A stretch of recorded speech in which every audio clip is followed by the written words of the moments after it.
I've been married to my wife for 6 years and everything in our daily lives is going well. We have a 2-year-old daughter. My wife is a lovely woman with soft skin, a small, well-kept chest, long legs, and a nice figure. I loved her very much. But now, let me get to the main point. My wife worked for a company that wasn't doing well. Why do I say that? Let me explain. The company wasn't good because the relationships between employees were unprofessional and irresponsible. How do I know this? I'll tell you. I didn't want my wife to go to the company event. I had a bad feeling that something would go wrong. She started getting ready for the event 2 weeks ago, shopping for a dress, shoes, and even perfume. She picked the perfume herself. I didn't like the smell, but my wife said I wouldn't have to smell it because she would wash it off when she got home. The dress she chose had a very low neckline. I didn't like it, but my wife jokingly said she loved me, but wanted to impress her female colleagues. Who had a bet on who would look better? They bet a case of expensive champagne. The New Year celebration in the team started at 4:00 in the afternoon and lasted until 11:00. That's how it's done now. Besides, I had no reason not to trust my wife. She had never let me down. On December 30th, I saw her off and a taxi came for her. I asked her to stay, albeit with hope, but she replied that she couldn't because it would affect her professional reputation. Her boss didn't like refusals and it could negatively impact her career. Of course, she earned good money, unlike me, who worked as a teacher, although I had a decent and stable salary. Wasn't as high as hers. When my wife left, I decided to let her relax and have fun. After all, she had attended events organized by her company before. I always let her go, but this time I felt a strange emptiness, worry, and a sense of something unpleasant that threw me off balance. I gave my wife a call at about 10:00 at night. She answered the phone, but I had to yell above the noises of celebration and loud music to be heard. I wanted to know when she intended to return home. In response, she said that they had made the decision to carry on the festivities and that she would return in 2 hours. Amidst all the noise, I heard someone persistently calling my wife to dance. The appointed time passed and my wife still hadn't come home. When I tried to call her, her phone was turned off. She only returned in the evening of the next day, 4 hours before New Year's Eve, and she seemed slightly tipsy. She passionately kissed me on the lips. Throughout the time she was gone, a sense of foreboding never left me. I couldn't sleep waiting for her, and every 15 minutes I called her, her friends, acquaintances, and relatives. I only had one colleague's number, her friend from work. But even that turned out to be unreachable. I decided that if she didn't come back by New Year's, I would go to the police just in case. I took our child to my mother's. When she came in, I asked her right away why her phone was turned off. My wife looked surprised and pretended not to know why it was off or why I hadn't called her. She said maybe the phone turned off by itself. After she quickly took a shower, she hurried to the kitchen to help me finish cooking. But I had already done almost everything. Only the salads needed mixing and decorating. While she was busy in the kitchen, I kept trying to find out where she had been, especially since she had only been gone a few hours. But she kept saying we talk about it later. I welcomed the new year with tension, even though my wife tried to cheer me up by talking about love, our child, and the future. She even started sitting on my lap and kissing me. But I could see that she was doing it forcibly, unnaturally. She had never behaved like this before. I realized that my wife was hiding something. After she had 3 glasses of champagne, she became slightly intoxicated. I myself hardly drank, just took a sip from the flute when midnight struck and that was it. Around 2:00 in the morning, my wife said she was very tired and going to bed. I didn't wake her up early in the morning. I knew where they were celebrating the holiday, so I decided to go there. During the drive, I deliberately turned off my phone. An hour later, I arrived at the venue. Fortunately, it was the 1st of January and there were few cars on the road. I found the head of security, who turned out to be a beautiful woman in her 50s. She informed me that yes, such a corporation was celebrating New Year's during our conversation. They did not, however, return home because they had prepared for both the restaurant and the hotel rooms they had hired. The only thing they wouldn't show me was the camera footage, claiming it contained sensitive information. But as the saying goes, the castle gates will always open for gold-laden donkeys.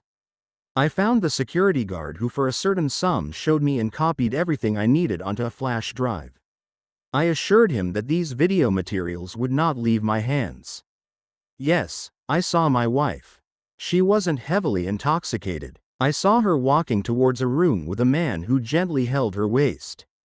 I saw them stand in front of the room, passionately kissing. I saw them enter the room. An hour and a half later, I saw the first man leave the room and then he returned with another man. Sometimes I partially saw what was happening inside the room because the camera was located in the corridor and only captured a portion of the room with the bed. Although I observed only fragments when the door was opened, it was enough. I saw my wife with one man at first. Then I saw him leave and another man arrived and then I saw my wife with both of them at the same time.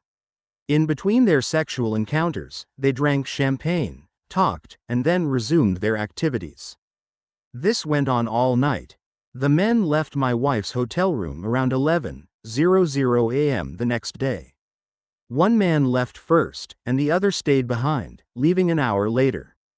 An hour after that, my wife came out of the room. The last photos showed my wife and her colleague getting into a taxi. I drove home filled with anger and frustration. I almost got into a couple of accidents, but kept driving. I got home late that night. Watching the video and downloading the necessary episodes took up the entire day and evening. My wife greeted me first with anger. But then, as she looked at me, her anger turned into concern and hurt. With a hurt tone in her voice, she asked where I had disappeared to and why my phone was unreachable. I said that no one had called me, took out my phone, and turned it on in front of her, saying that I hadn't turned it off. It must have shut off by itself. With feigned bewilderment, I said that I had also wondered why no one had called me. At that moment, I saw confusion and tension on my wife's face for the first time.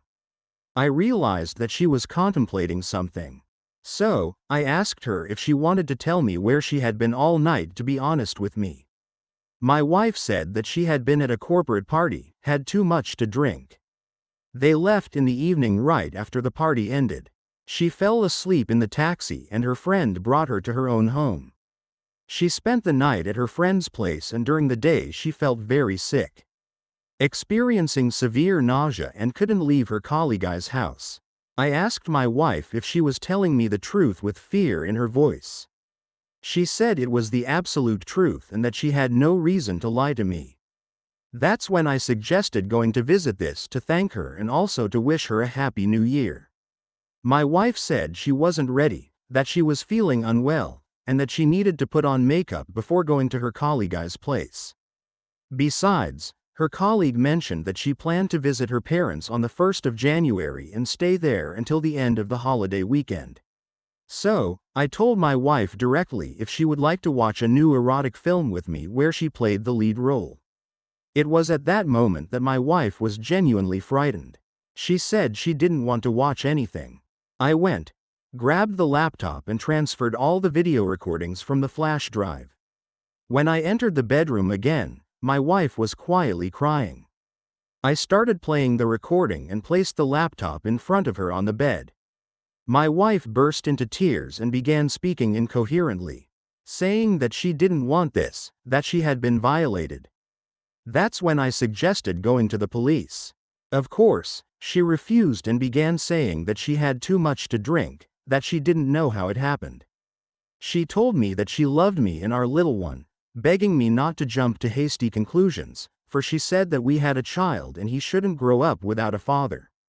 She told me I was a good husband and that I fulfilled her in every way. She said that was why she had loved me and still loved me. Hearing this hurt, it was painful to look at her and listen to her confused excuses and promises of sincere, unchanging love for our family and our child. I was filled with rage and started yelling. What was she thinking when she brought another man into her hotel room and when there were two men involved? Did she think about our family, our child, or me at all? Were all her work events like this? My crying wife started begging for forgiveness, asking to start over. She claimed it was a one-time mistake and that she would never repeat it again in her life.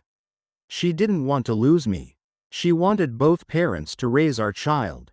She insisted that our child needed a mother and a father. The child shouldn't grow up without a father and should live in a complete family. She said she was willing to die for what she had done. She couldn't imagine her life without me and our child. That's when I erupted once again. I screamed and asked the question, what? And most importantly, who was she thinking about in that hotel room? What and who was she thinking about when she went to that corporate event? Knowing in advance that she wouldn't come back on time, knowing that everything was already paid for? Why did she lie to me from the very beginning? Who is that man she entered the room with? And who is the second one who joined them later? My wife stopped crying and sat there with a detached expression on her face. She said she understood everything, that she didn't want this, but it happened and she was willing to do anything to save our family. She said that our child and I meant everything to her. She couldn't imagine her future without me and our little one. Silently, I took out a suitcase and started packing my things. My wife sat there as if frozen, staring at one spot and remaining silent. Hysterics ensued when I reached the door. She begged me not to leave, asked me to stay, begged for forgiveness, and tried to kiss me. She clung so tightly to my jacket that I could barely detach her from me, nearly tearing the jacket in the process. I walked away. I called my mother and asked her to keep the child with her until the end of the holiday. I asked her not to answer any calls from my wife and most importantly not to give her the child under any circumstances. I said I would explain everything later, that I needed to be alone. In fact, it would be better for my mother to leave with the little one and go to relatives. I booked a hotel room, ordered food and alcohol, and lay in bed with the TV on. I drank, snacked, and thought about moments from my life until I fell into a drunken sleep. I was woken up during the day by a phone call from my father-in-law asking when my wife, daughter, and I would visit them. I told them we wouldn't be able to come, that's all. When I got home, I told my wife I was filing for divorce. I had thought it through and realized I could never forgive her. I told her she was unfaithful and she should leave my apartment since I bought it before we got married. I also said I would take legal action to get custody of our daughter because of her immoral behavior. Then I turned around, walked out, got in my car, and drove away. No one tried to stop me. I found her two colleagues and gathered information about them. It turned out both were married with children. As payback, I sent their wives a video of my ex-wife with their husbands. I didn't care what happened to them afterward. I knew I needed to start fresh. Second story. 3 months ago, I found out that my wife was cheating on me with an ex-boyfriend from 10 years ago. They broke up back then because of his drug problems. I've heard that she might have used drugs, too, though not as an addiction. I can't rule out the possibility that she's involved with drugs now. We were together for 5 years, have 2 kids, and own a house. Our relationship was very stable. We rarely argued, and we were a good team when it came to the kids. But since our second child was born, our relationship became a bit boring and predictable. He won her over with romantic gestures, cards, jewelry, love notes, and taking time off work to meet her, things we hadn't done in a long time. After I confronted her, she stayed with me for 2 weeks, but I found out she was still secretly contacting him. She said she needed time to end the affair, but I couldn't accept that. We argued and she moved in with him. She says she loves us both, but feels he gives her something that's missing in our relationship. She admitted that what she did was wrong and said she would never have left me if I hadn't found out. She felt she had no other choice but to move in with him since she had no family to stay with. Since then, We've seen each other several times, and our meetings often end in long hugs and kisses. When we say goodbye, she starts crying and hugs me for minutes. But whenever I suggest she comes back, she becomes distant and ignores me for days. Everyone tells me to move on, but I can't ignore that I still love her very much. I feel or maybe just hope that she still loves me, too. But something is stopping her from coming back. This might sound silly, but has anyone been in a similar situation and can offer advice?